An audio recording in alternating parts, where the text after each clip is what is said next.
Hello all and welcome to the new a new video on plastic recycling analysis. आज हम बात करेंगे जेमा एनवेरो एनालिसिस की। जैसे मैंने इनका I'll get to the point. जैसे मैंने इनका एनुअल रिपोर्ट चेक करने लगा, मेरे को it's a new company registered in June 2024, तो काफ़ी अच्छी रिज़ल्ट लगी मेरे को। और स्टार्टिंग में देखा मैंने कि इनकी जो मेन रेवेन्यू मॉडल है 32 crore they generated from EPR services. अभी ईपीआर सर्विसेज आपको समझना है, it is called end of producer responsible and extended producer responsibility. अगर आपके पास कंपनी है और आप इतना पोल्यूट करते हो, इतना कार्बन निकालते हो आपके ऑपरेशन से, तो आपको उसको मिनिमाइज़ करना है, ये रूल्स है। तो एक्सटेंडेड ये ईपीआर सर्विसेज प्रोवाइड करता है। अभी ईपीआर सर्विस क्या होती है? Apart from your consultancy, it is also the collection, sorting, recycling, disposal, पूरा आता है इसमें।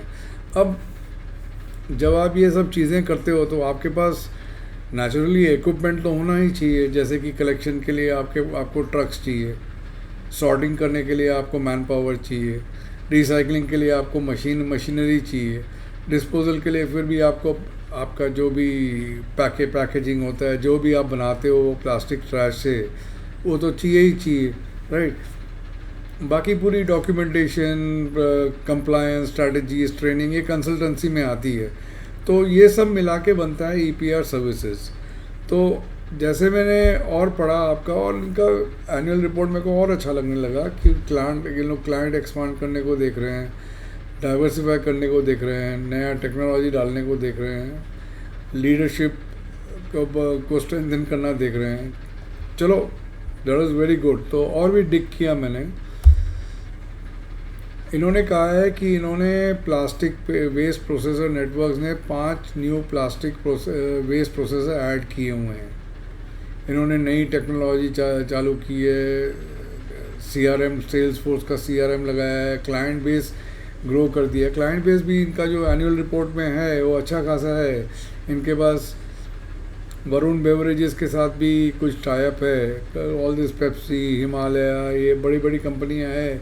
इनका प्लास्टिक वेस्ट का ये लोग ईपीआर सर्विसेज प्रोवाइड करते हैं। तो आगे बढ़ते हैं। अभी बंद मत करना वीडियो, और ख़रीदने के पहले एक भी सुन लो। अभी जैसे कि मैं आपको स्टार्टिंग में बोल रहा था कि अगर आपको ये ईपीआर सर्विस प्रोवाइड करनी है तो आपके पास कुछ व्हीकल्स होने चाहिए, मशीनरी होनी चाहिए। तो ये मैंने इनके फिक्स एसेट पे देखा, तो इनके टोटल जो फिक्स एसेट्स हैं उसकी रिटन डाउन वैल्यू जो नेट ब्लॉक है 25 लाख है। ओके, अभी तो आई स्टार्टेड वंडरिंग, ये 25 लाख में how can they do all this things, you know. तो मुझे लगा may be they are focused on consultancy and you know things like that. एक और चीज़ आप नोट कर लीजिए, इनके डेटर्स जो हैं यहाँ पे as of 31 March 2024 are 24 crore.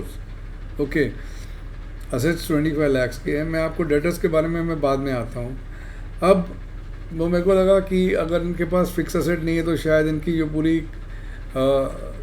Income है वो कंसल्टेंसी से आ रही है।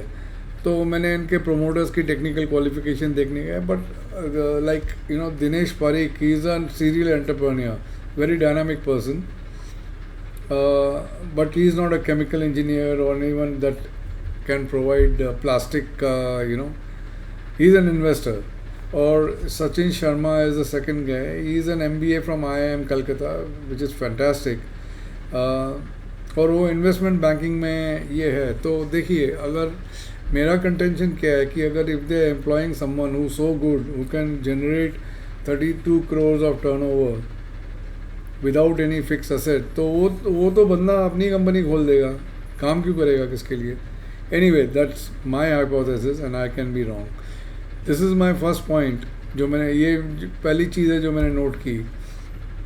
दूसरा, मैं आपको डेटर्स बता रहा था, वो 24 करोड़ के डेटर हैं। अभी इनकी रेवेन्यू फ्रॉम ऑपरेशन है 33.56 करोड़, ठीक है, 31 मार्च 2024 की। अब इनके डेटर्स 24 करोड़ के हैं। इसका इसका मतलब क्या है कि आइदर ये 8 महीने की क्रेडिट पीरियड दे रहे हैं, या most of the sales have happened towards the close of the year. This is another point of to note, you know. तो ये भी मेरे को थोड़ी सी खटकी। अभी क्या करना चाहिए? Everything looks good, annual report everything looks good, what should you do? You have to watch for a few more quarters. Results देखने हैं कि before forming an opinion, okay, because stock has run up a bit. Okay, maybe it has got cash of around roughly close to 15 crores as of 31st March 2024. उसने कैसे deploy किया है वो भी देखना है। परहैप्स उसने फिक्स एसेट लिए हैं, क्या लिए हैं, और ये this year June is panning out well. So these are my observations, and you know if I have to invest right now I wouldn't, I would wait for watch for a few more quarters. So this is my analysis of Gem Enviro. Thanks for viewing, and bye.